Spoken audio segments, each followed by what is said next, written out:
વિદ્યાર્થી મિત્રો, ધોરણ 11 કોમર્સ વિષય એસપીસીસી એમાં વિભાગ 2 એસપીની અંદર ચેપ્ટર 1 સેક્રેટરીનો અર્થ અને તેના પ્રકારો, એની અંદર આપણે એક માર્કના પ્રશ્નો 9 પ્રશ્નોનું રિવિઝન ગયા સેશનમાં કર્યું હતું. હવે આપણે 10મા પ્રશ્નથી અહીંયા રિવિઝન કરીએ છીએ. તો 10મો પ્રશ્ન છે, કોઈપણ એક વેપારી મંડળનું નામ આપો. તો કોઈપણ એક વેપારી મંડળ, તમને 5 વેપારી મંડળો આપેલા છે, એમાંથી એક કોઈ પણ લખી શકાય. તો એમાંથી આપણે લખીએ ચેમ્બર ઓફ કોમર્સ, બરાબર. તો એક વેપારી મંડળ ભારતમાં કામ કરે છે. બીજો 11મો પ્રશ્ન જોઈએ આપણે કે કંપનીમાં કર્મચારીની પસંદગી અને નિમણૂકનું કાર્ય. કંપનીમાં કર્મચારીની પસંદગી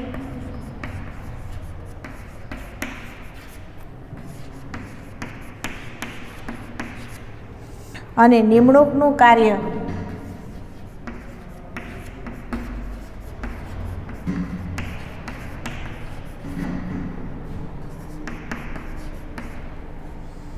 કયા સેક્રેટરીએ કરવાનું હોય છે?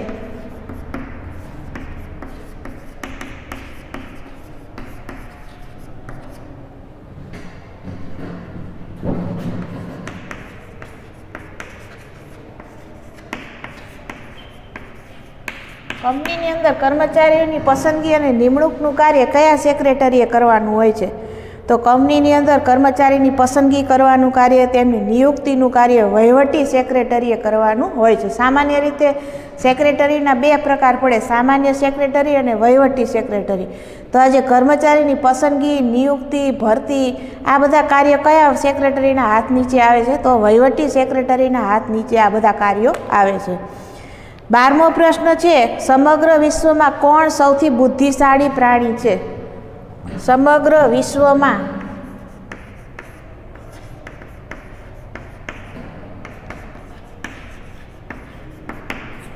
કોણ સૌથી બુદ્ધિશાળી પ્રાણી છે?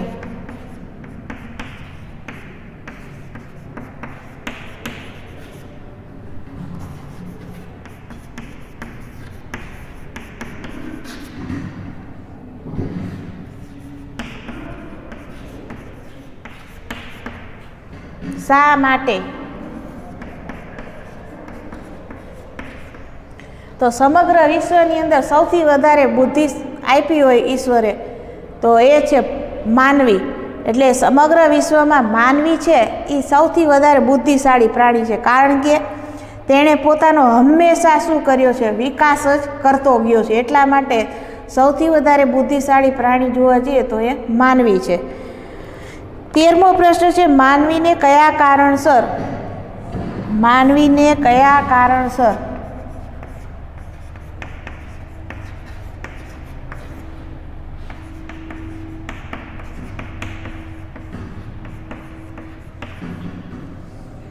સહાયકની જરૂરિયાત ઊભી થઈ?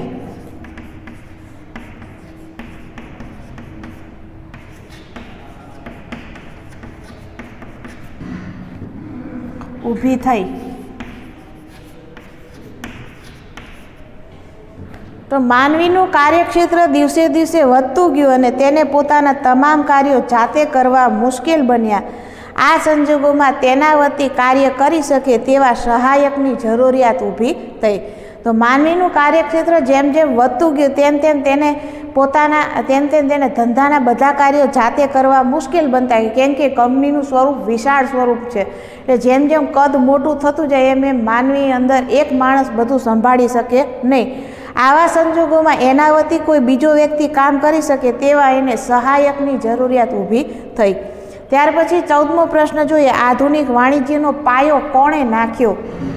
આધુનિક વાણિજ્યનો પાયો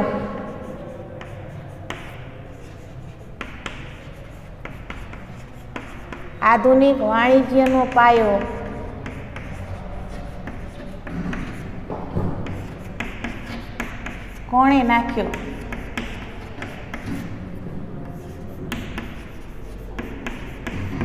વાણિજ્યની શરૂઆત કોણે કરી? તો વાણિજ્યની શરૂઆત જે છે એ ઔદ્યોગિક ક્રાંતિએ કરી. 1970 પછી આપણા દેશમાં ઔદ્યોગિક ક્રાંતિ આવી, એના કારણે નવી નવી સંશોધન થયા, નવી નવી શોધખોળો થઈ, તેના કારણે આધુનિક વાણિજ્યનો પાયો નખાયો.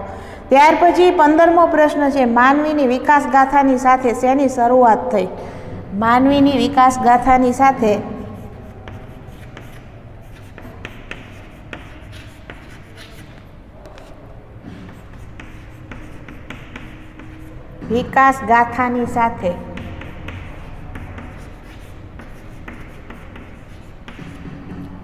શેની શરૂઆત થઈ?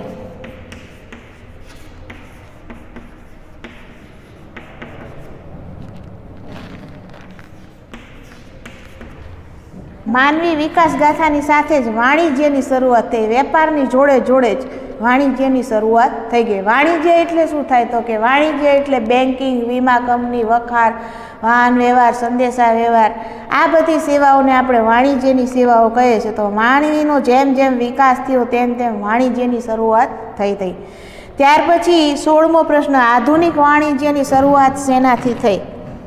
આધુનિક વાણિજ્યની શરૂઆત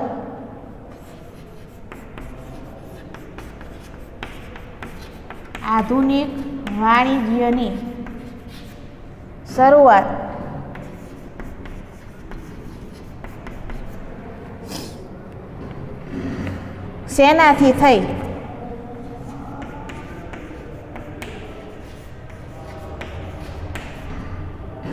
આધુનિક વાણિજ્યની શરૂઆત વ્યક્તિગત માલિકીના સ્વરૂપથી થઈ. આપણે જાણીએ છીએ ધંધાકીય સ્વરૂપો ટોટલ 5 સ્વરૂપો છે. વ્યક્તિગત માલિકીનું સ્વરૂપ, ભાગીદારી પેઢીનું સ્વરૂપ, હિન્દુ અવિભક્ત કુટુંબ, સહકારી મંડળી અને સંયુક્ત સાહસ. બરાબર. તો આની અંદર આધુનિક વાણિજ્યની જે શરૂઆત છે એ સૌથી પહેલું ધંધાકીય સ્વરૂપ વ્યક્તિગત માલિકીના સ્વરૂપથી થઈ. ત્યાર પછી 17મો ક્વેશ્ચન છે, કોર્પોરેટ સંસ્થાઓ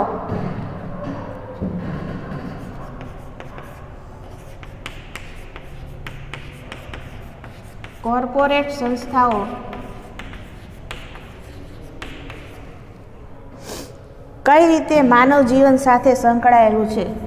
કઈ રીતે માનવ જીવન સાથે સંકળાયેલું છે?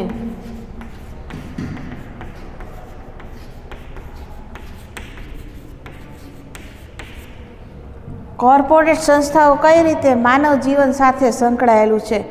તો કોર્પોરેટ જે છે એ સંસ્થાઓ સીધી કે પરોક્ષ રીતે માનવ જીવન સાથે સંકળાયેલું છે. એટલે કોર્પોરેટ સંસ્થાઓ પ્રત્યક્ષ અને પરોક્ષ બંને રીતે માનવ જીવન સાથે સંકળાયેલું હોય છે.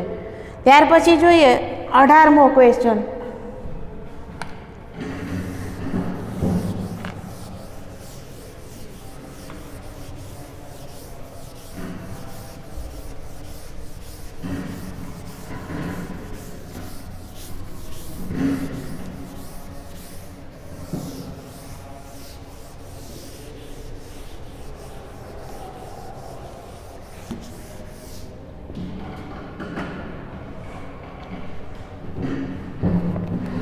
બહુરાષ્ટ્રીય કંપનીઓના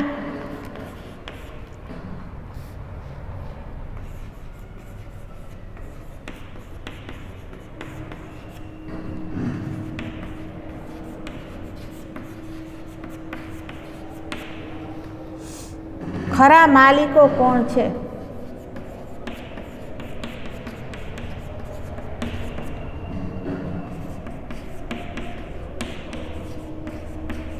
બહુરાષ્ટ્રીય કંપનીઓના સાચા માલિકો કોણ છે? તો બહુરાષ્ટ્રીય કંપનીઓમાં જે લોકો શેર મૂડીમાં, ડિબેન્ચર મૂડીમાં રોકાણ કરે છે તે શેર હોલ્ડરો ખરા માલિકો ગણાય છે.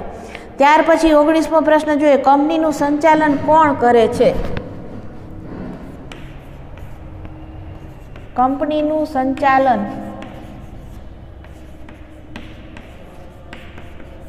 કોણ કરે છે?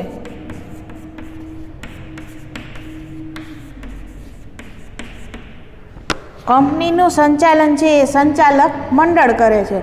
20મો પ્રશ્ન જોઈએ, કંપનીનું રોજબરોજનું સંચાલન કરવા કંપનીનું રોજબરોજનું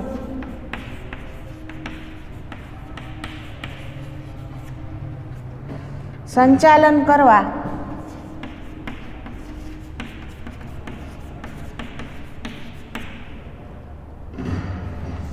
સંચાલક મંડળ કોની નિમણૂક કરે છે? સંચાલક મંડળ કોની નિમણૂક કરે છે?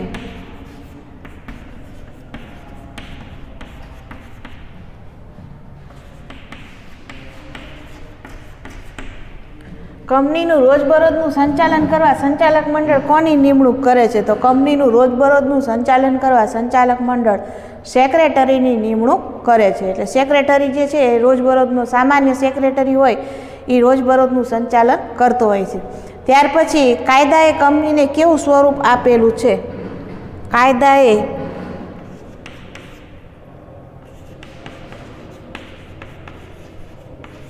કંપનીને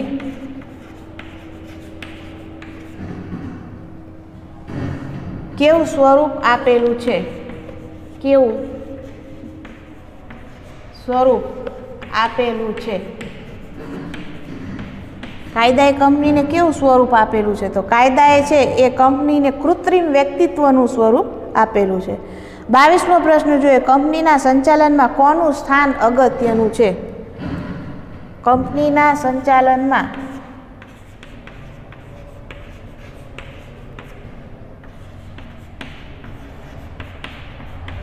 કોનું સ્થાન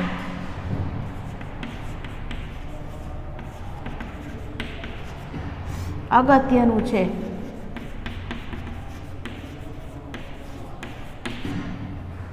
કંપનીના સંચાલનમાં સેક્રેટરીનું સ્થાન ખૂબ જ અગત્યનું ગણાય છે.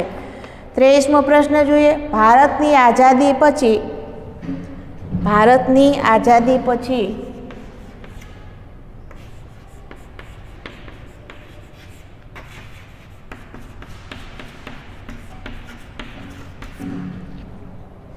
ક્યારે કંપની ધારો અસ્તિત્વમાં આવ્યો? ક્યારે કંપની ધારો અસ્તિત્વમાં આવ્યો?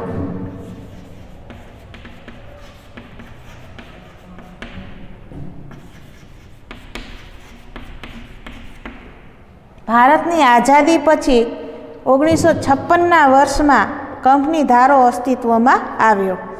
ત્યાર પછી 24મો ક્વેશ્ચન જોઈએ. સેક્રેટરી શબ્દ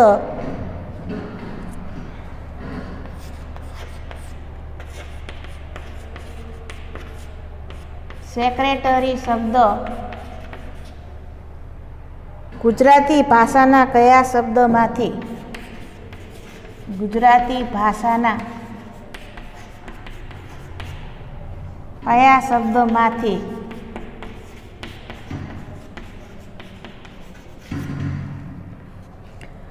લેવામાં આવ્યા છે?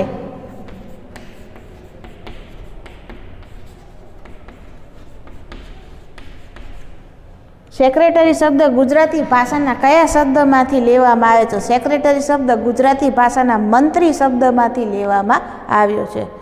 ત્યાર પછીનો 25મો પ્રશ્ન આપણે જોઈએ.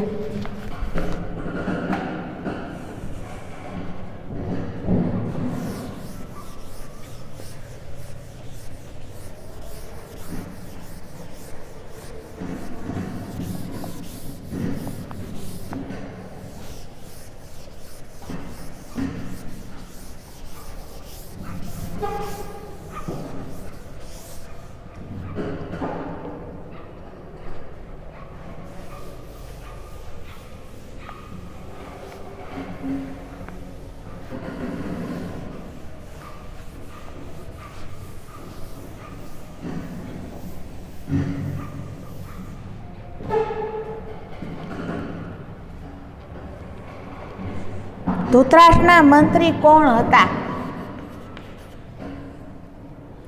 ધૃતરાષ્ટ્રના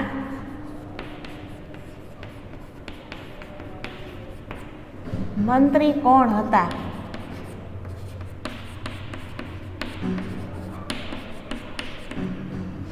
તો ધૃતરાષ્ટ્રના મંત્રી વિદુર હતા. ત્યાર પછી 26મું. મોગલ સામ્રાજ્યમાં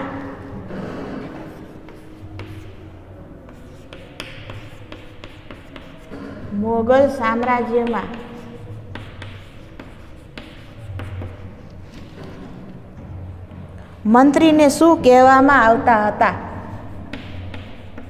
મંત્રીને શું કહેવામાં આવતા હતા?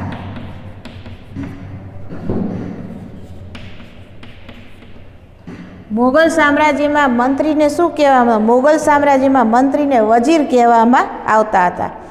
27મો પ્રશ્ન જોઈએ આપણે. મુગલ સામ્રાજ્યના જાણીતા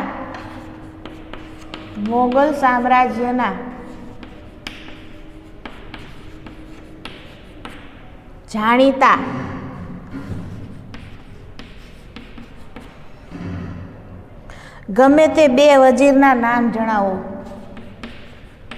ગમે તે બે વજીરના નામ જણાવો. મુગલ સામ્રાજ્યના જાણીતા કોઈ પણ બે, તો મુગલ સામ્રાજ્યની અંદર બિરબલ અને અબુલ ફજલ એ મુગલ સામ્રાજ્યના જાણીતા બે વજીર હતા. પછી રોમન સામ્રાજ્યમાં રાજાઓ વતી લખાણ લખનાર કોણ હતા? તો આપણે એ પ્રશ્ન જોઈએ. રોમન સામ્રાજ્યમાં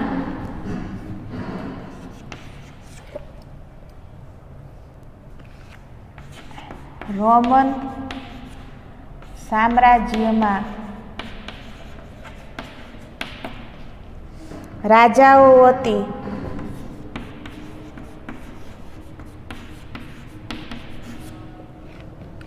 લખાણ લખનાર કોણ હતા?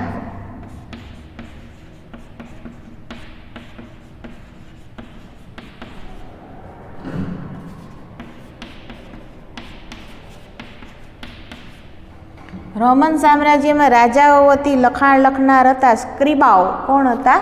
સ્ક્રિબાઓ. ત્યાર પછી તો અહીં જવાબ આવશે સ્ક્રિબાઓ. સ્ક્રિબા. પછી સ્ક્રિબા એટલે શું થાય? તો 29મો પ્રશ્ન જોઈએ. સ્ક્રિબા એટલે શું?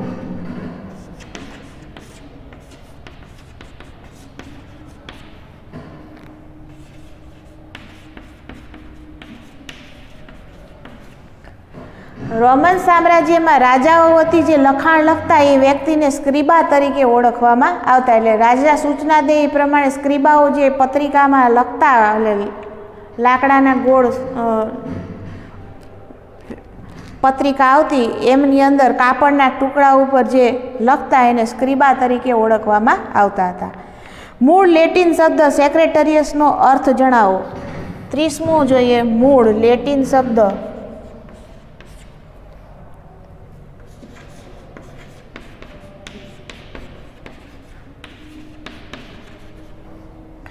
સેક્રેટરીયસનો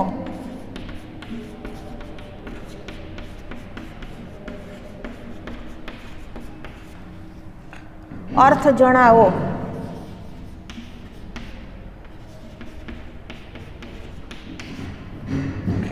સેક્રેટરીયસ શબ્દનો અર્થ ગુપ્ત રહસ્યોની જાળવણી કરનાર એવો થાય છે. ગુપ્ત રહસ્યોની જાળવણી કરનાર. સેક્રેટરી કોના અંકુશ હેઠળ કામ કરે છે? સેક્રેટરી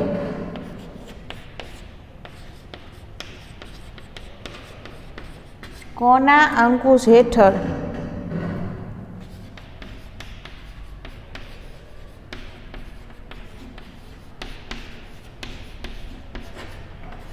કામ કરે છે? તો સેક્રેટરી છે એ સંચાલક મંડળના અંકુશ હેઠળ કામ કરે છે. હવે 32મા પ્રશ્નથી આપણે છે ને નેક્સ્ટ સેશનની અંદર એનું રિવિઝન કરીશું.